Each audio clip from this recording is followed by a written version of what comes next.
नमस्कार साथियों, स्वागत है आपका अपने YouTube चैनल तोमर जी इंस्पायर्स पर। साथियों, जिन साथियों ने अभी तक हमारे चैनल को सब्सक्राइब नहीं किया है, कृपया करके सब्सक्राइब कर लें, बेल आइकन का बटन दबा लें और हमारे वीडियोस को ज़्यादा से ज़्यादा शेयर करें।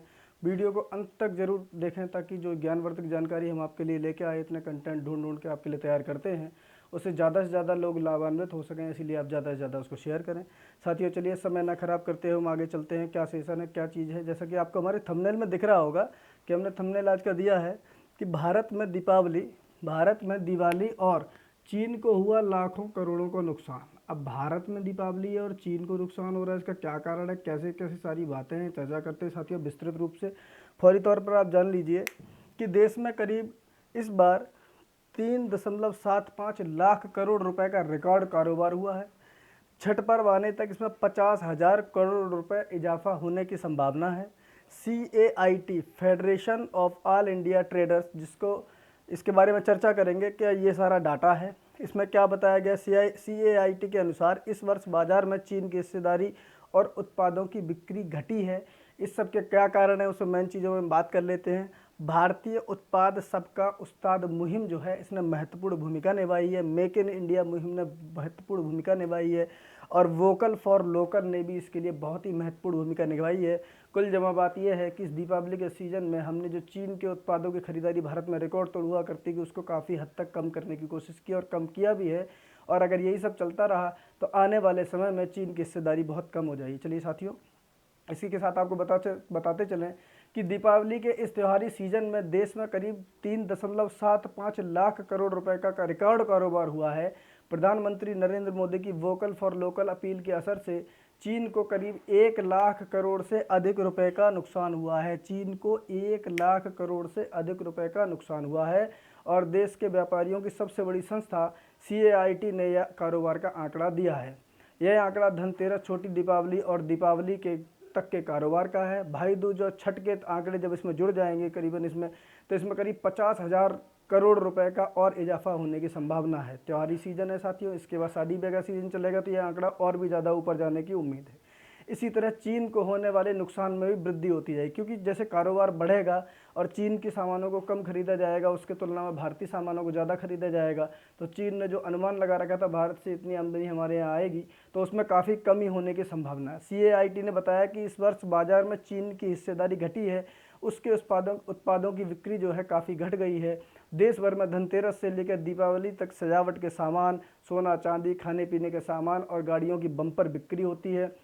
इसके कारण कुछ ही दिनों में लाखों करोड़ों का व्यापार हो जाता है। CAIT का कहना है कि कुछ वर्ष पहले चीन के सस्ते उत्पादों का जो कब्जा था बाजार के ऊपर, दीपावली और इसके दौरान बिकने वाले लगभग 70% उत्पादों पर चीन ने कब्जा कर लिया था। बीते कुछ वर्षों में यह स्थिति बदली है। CAIT ने इस बार यह स्थिति बदलने के लिए भारतीय उत्पाद जो है, एक मुहिम थी, भारतीय उत्पाद सबका उस्ताद जैसी मुहिम चलाई थी। इस स्थिति को बदलने में भारत के मेक इन इंडिया जैसे पहल को बढ़ाने और PM मोदी के स्थानीय उत्पादों को खरीदने की अपील ने इस सबसे कारगर सिद्ध हुई है। अब लोग चीन से बनकर आने वाली लड़ियाँ, मूर्तियाँ तथा अन्य सजावट के सामान न खरीदकर भारतीय सामानों को खरीदना पसंद कर रहे हैं। साथियों, सोने के दाम में भी काफ़ी गिरावट आई थी दीपावली के दाम में, चर्चा करते हैं विस्तृत तौर पर। अच्छा, ये सब किस चीज़ में ज़्यादा जो है खरीदारी हुई है? 13% खाने पीने के सामान में, 9% चांदी के सामान में, सोने चांदी के सामान में, 12% कपड़ों पर, और बाकी जो अन्य परसेंटेज बची वो मिठाइयाँ, सजावट के सामान, बर्तन और मोबाइल पर हुई है। साथियों, आपके जानकर आश्चर्य होगा कि इस वर्ष सोना चांदी का जो कारोबार है वो 30,000 करोड़ का हुआ है, जिसमें 27,000 करोड़ का केवल सोना खरीदा गया है। जबकि यह कारोबार इस वर्ष 30,000 करोड़ का जो हुआ है, पिछले वर्ष यानी 2022 में करीब 25,000 करोड़ रुपए का था। इस बार धनतेरस पर 42 टन सोने की बिक्री हो गई है, जो 2022 में 39 टन था, यानी 4 टन सोना ज़्यादा खरीदा गया। साथियों, आप इस बात को ज़रा सोच के देखिएगा कि हमारे देश में 42 टन तो सोना खरीद लिया गया। आप इसका अनुमान लगा कर देख लीजिए, सोने टन के हिसाब से सोना कितना होता है, इसका क्या ही बताएं, अनुमान लगा कर देखिएगा, 42 टन सोना खरीदा गया है।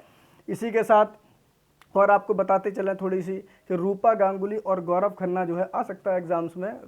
रूपा गांगुली और Gaurav Khanna vocal for local का ऐड करेंगे। ये कौन है? ये जो है एक सीरियल आता है टीवी पर, अनुपमा नाम से, इसमें रूपा गांगुली जो है लीड एक्ट्रेस हैं, वो इसमें जो है ऐड करेंगी। किसका करेंगी? तो वोकल फॉर लोकल का ऐड करेंगे। चलिए, CAIT मैन, इसी के लिए हमने आपके लिए वीडियो बनाया, CAIT पे चर्चा कर लेते हैं साथियों। ये है क्या? CAIT federation of all India traders है। ये क्या हुआ था 1990 में, उस समय भारत के प्रधानमंत्री अटल जी नहीं थे, लेकिन चूंकि वो पूर्व प्रधानमंत्री से मैंने ऐसा लिखा है कि PM अटल जी, भारत के पूर्व प्रधानमंत्री अटल बिहारी वाजपेयी की सलाह पर कुछ ट्रेडर्स ने, कुछ व्यापारियों ने मिलकर संस्था बनाई थी जिसका नाम CAIT रखा गया, फेडरेशन ऑफ इंडिया ट्रेडर्स रखा गया। साथियों इसी के साथ आपको बताते चलें कि इसकी ऑब्जेक्टिव्स क्या हैं, इसके उद्देश्य क्या हैं, इसके बारे में भी आप जान लीजिए। CAIT के क्या उद्देश्य हैं? Advancing the rights of traders and consumers, यानी ट्रेडर्स और कंज्यूमर जो होंगे उनके राइट्स को जो उजागर करेगी, क्या क्या उनके अधिकार होने चाहिए। दूसरा है shaping the policy to boost the digital trade economy, यानी कि इस तरीके से पॉलिसियां बनानी है जो आपकी जो डिजिटल ट्रेड इकोनॉमी है उसको बूस्ट कर सके। Launching a national e-commerce market place called Bharat market, एक ऐसा मार्केट प्लेस तैयार करना ई-कॉमर्स का जिसको हम भारत मार्केट कहते हैं, ये इसके ऑब्जेक्टिव्स में शामिल है। इसी के साथ साथ साथियों चौथा ऑब्जेक्टिव इसका है conducting awareness campaigns digital and physical dialogues. Dialogues का मतलब होता है कि मीटिंग करना या इस तरीके की जो है लोगों को समझाना। ट्रेनिंग एंड आउटरीच एक्टिविटीज़, ऐसे कार्य करने हैं, इस ऐसी जो है क्रियाकलाप करने हैं जिससे हमारी जो है ट्रेड जो है काफ़ी ऊपर तक चली जाए। साथियों इसी के साथ हमारा ये सेशन में हमने आपको ये जानकारी दी है, आप लोगों को विशेष रूप से सलाह देते चलें साथियों, हम लोगों को भी वोकल फॉर लोकल के लिए ही कार्य करना चाहिए। एग्जाम पॉइंट ऑफ व्यू से ये क्वेश्चन बहुत ही इंपॉर्टेंट है साथियों, इसमें कई चीज़ें आ सकती हैं, जैसे अब ये CAIT से संबंधित प्रश्न आपके प्रतियोगी परीक्षा में पूछे जा सकते हैं, या फिर इस बार कितना कितना क्या कारोबार हुआ इससे संबंधित भी प्रश्न आ सकते हैं। ये सारा डाटा लगभग में होता है, या आपसे ये पूछा जा सकता है कि इससे संबंधित डाटा जो है किसने जारी किया था, तो CAIT ने जारी किया था, और ये कब इसका गठन हुआ था, तो 1990 में। इस तरीके के क्वेश्चन आपसे एग्जाम में पूछे जा सकते हैं साथियों। इसी तरह के प्रश्न, इसी तरह की करंट की घटनाएं हम आपके साथ लेते आएंगे, रोज़ नई वीडियोज़ के साथ आपके सामने उपस्थित होंगे। साथियों हमारा वीडियो अंत तक देखने के लिए बहुत बहुत धन्यवाद। Good night.